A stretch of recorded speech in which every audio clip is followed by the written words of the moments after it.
Oi, gente querida, Isa Minatel aqui. Vamos junto com o nosso Chá Comigo, que eu leio para você? Olha que delícia.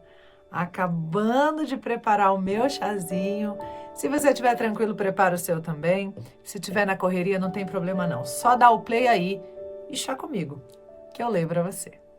A gente está lendo o livro O que Sobra, do Príncipe Harry, e este é o vídeo número 26. A gente está na parte 1 do livro, capítulo 57. Embora exausto, embora um pouco solitário, eu me sentia radiante. A minha vida tinha forma. Eu pensava e enxergava com mais clareza do que nunca. Era uma sensação parecida com aquela descrita pelas pessoas que ingressam em ordens monásticas. Tudo parecia iluminado. Como os monges, cada cadete dispunha de uma cela própria. Ela tinha de estar sempre impecável. Os catres tinham de estar arrumados, bem arrumados. As botas pretas tinham de ficar lustrosas, brilhantes como tinta fresca. As portas das nossas celas tinham de ficar escancaradas, sempre. A gente podia fechar a porta à noite, mas os suboficiais podiam entrar.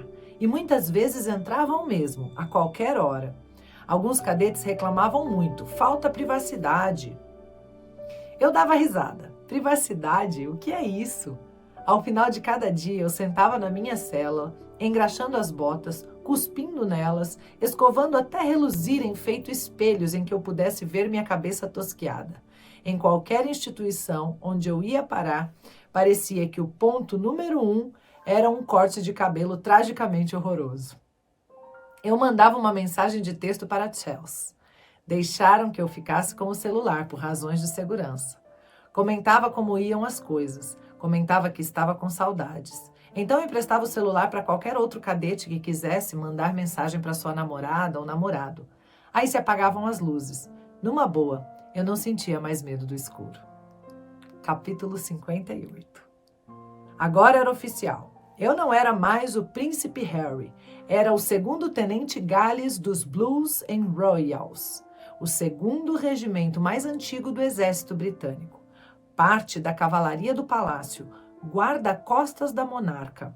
A formatura, como diziam, aconteceu em 12 de abril de 2006. Lá estavam papai e Camila, vovô, Tig e Marco. E, claro, vovó. Fazia décadas que ela não comparecia a um desfile de formatura, portanto sua presença era uma honra maravilhosa. Quando passei marchando, ela sorriu para todos verem e o Willy prestou continência. Agora ele também estava em Sandhurst, colega cadete. Ele entrou depois de mim, porque primeiro foi fazer faculdade. Agora ele não podia recorrer à sua atitude típica quando estávamos na mesma instituição. Não podia fingir que não me conhecia, pois seria insubordinação. Por um breve momento, o reserva suplantou o herdeiro. Vovó fez a revista das tropas. Quando chegou a mim, disse: "Oh, olá!" Sorri e corei. Depois da cerimônia de formatura, tocaram Auld Lang Syne e o oficial da faculdade subiu com o seu cavalo branco pela escadaria do Old College. Por último, veio um almoço no Old College. Vovó fez um belo discurso. Findando o dia, os adultos foram embora e a festa de verdade começou. Uma noitada regada a muito álcool e gargalhadas estrondosas. A minha acompanhante era Chelsea. Acabou sendo uma espécie de segunda formatura. Acordei no dia seguinte com um enorme sorriso e uma leve dor de cabeça. Próxima parada, falei para o espelho de barbear, Iraque. Mais especificamente, o sul do Iraque. A minha unidade ia substituir outra que tinha passado meses fazendo reconhecimento avançado. Trabalho perigoso, constantemente se desviando de atiradores e dispositivos explosivos improvisados na beira da estrada. Naquele mês tinham sido mortos 10 soldados britânicos. Nos 6 meses anteriores, 40. Examinei meu coração. Não sentia medo. Sentia-me engajado, estava doido para ir. Mas também pudera. Guerra, morte, qualquer coisa era melhor do que ficar na Grã-Bretanha, que era para mim propriamente uma espécie de batalha. Logo antes, os jornais tinham publicado uma matéria dizendo que o Willie me deixara uma mensagem de voz fingindo ser Chelsea. Também publicaram uma matéria em que eu pedi ajuda a JLP num projeto de pesquisa de Sandhurst. Dessa vez, as duas histórias eram verdadeiras. A pergunta era: como os jornais ficaram sabendo dessas coisas tão particulares? Aquilo me deixou paranoico. E o Willie também. Isso nos levou a reavaliar a dita paranoia de mamãe, a vê-la por uma lente muito diferente. Começamos a examinar o nosso círculo mais próximo, a questionar os nossos amigos de maior confiança e também os amigos deles. Com quem andavam falando? Em quem tinham confiado? Ninguém estava livre de suspeitas, pois não havia como escapar a elas. Suspeitamos até dos nossos guarda-costas. E sempre tínhamos adorado os nossos guarda-costas. Caramba, e agora eu era oficialmente um guarda-costa, o guarda-costa da rainha. Eles sempre tinham sido como irmãos mais velhos para nós, mas agora também eram suspeitos.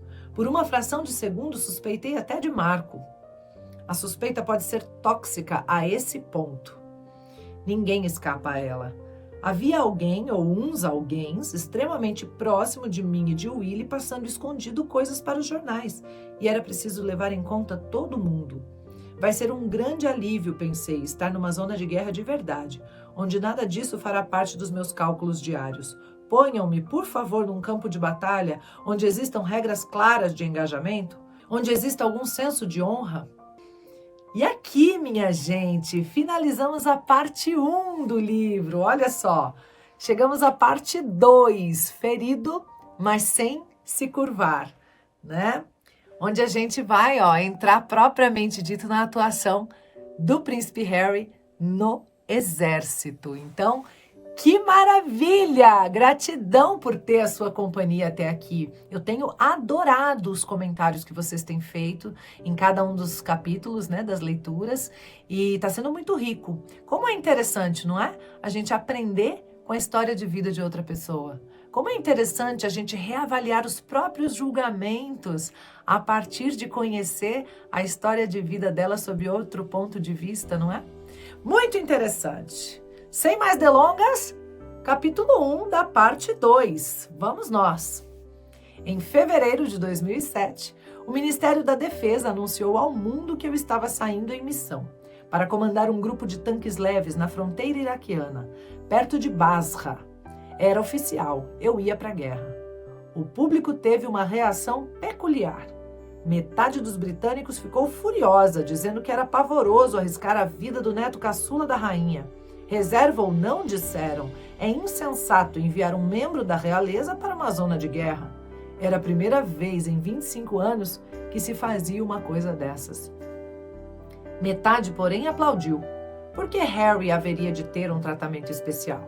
Seria um desperdício do dinheiro dos contribuintes treinar o garoto como soldado e depois não o utilizar. Se morrer, morreu, disseram eles. Pesado, né, gente? É interessante. Gente, esse chá é muito maravilhoso. Pausa para degustar. É uma infusão que eu trouxe de Barcelona e eu não achei mais aqui e eles não mandam para o Brasil. Olha que triste. É muito maravilhoso. Vai, bora. Certamente era o que o inimigo achava. Sim, sim, diziam os rebeldes que tentavam fomentar uma guerra civil no Iraque. Mandem-nos o garoto. Um dos líderes insurgentes fez um convite formal digno de uma ceia. Estamos aguardando ansiosamente a chegada do jovem e belo príncipe mimado. Havia um plano para mim, disse o líder insurgente. Iam me sequestrar e então decidiriam o que fazer comigo. Torturar, exigir resgate, matar.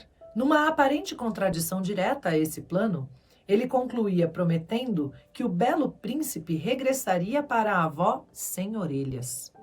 Lembro que li aquilo e senti um calor na ponta das orelhas. Veio-me uma lembrança da infância, quando um amigo sugeriu que as minhas orelhas fossem cirurgicamente fixadas para trás, a fim de prevenir ou corrigir a maldição da família. Fui direto, não. Dias depois, outro líder insurgente invocou a minha mãe. Disse que eu devia aprender com o exemplo dela a romper com a minha família. Rebele-se contra os imperialistas, Harry. Ou, alertou ele, correrá no nosso deserto o sangue de um príncipe. Eu ficaria preocupado se Chelsea ouvisse essas coisas, mas desde que começamos a namorar, ela passara a ser tão assediada pela imprensa que se desconectou totalmente. Os jornais não existiam para ela, a internet nem pensar. Os militares britânicos, porém, estavam muito conectados. 2 meses depois de anunciarem a minha designação, o chefe do exército, general Danat, bruscamente cancelou a decisão. Além das ameaças públicas dos líderes da insurreição, os serviços secretos britânicos souberam que haviam distribuído a minha foto entre um grupo de atiradores iraquianos, com instruções de que eu era o alvo principal.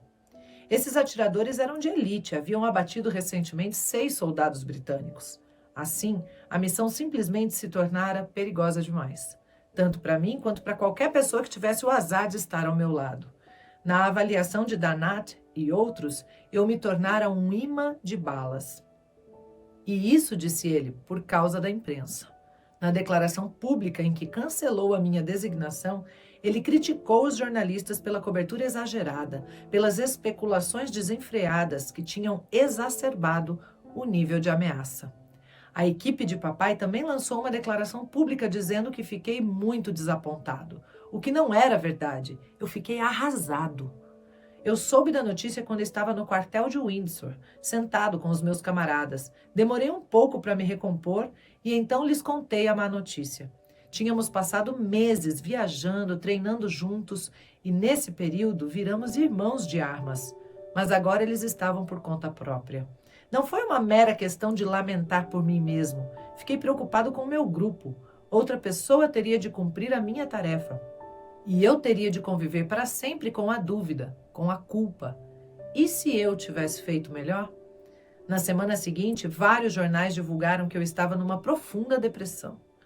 1 ou 2 deles, porém, disseram que a súbita reviravolta na minha designação tinha sido por obra minha, a história do covarde, mais uma vez. Disseram que eu havia pressionado os meus superiores nos bastidores para cancelar a ida. Ai, gente, que vida dura, né? Até quando ele mesmo estava triste com alguma coisa que aconteceu, ainda tinha gente achando que ele que tinha articulado para isso acontecer. Não é brinquedo não, minha gente. Não é brinquedo não. E uma coisa é você escolher ter uma vida pública, né? Outra coisa é você nascer nesse meio. Enfim, Harry, seguimos juntos. Já estou fazendo um monte de gente gostar mais de você, viu, meu camarada? Além do seu livro aqui. Você fez ao escrever, né? E eu estou fazendo ao ler aqui. Vamos junto. E aí, qual parte mais te marcou dessa leitura de hoje? Deixa aí nos comentários para a gente bater papo. Um beijo, gratidão sem limites. E até o próximo Chá Comigo, que eu leio para você. Tchau!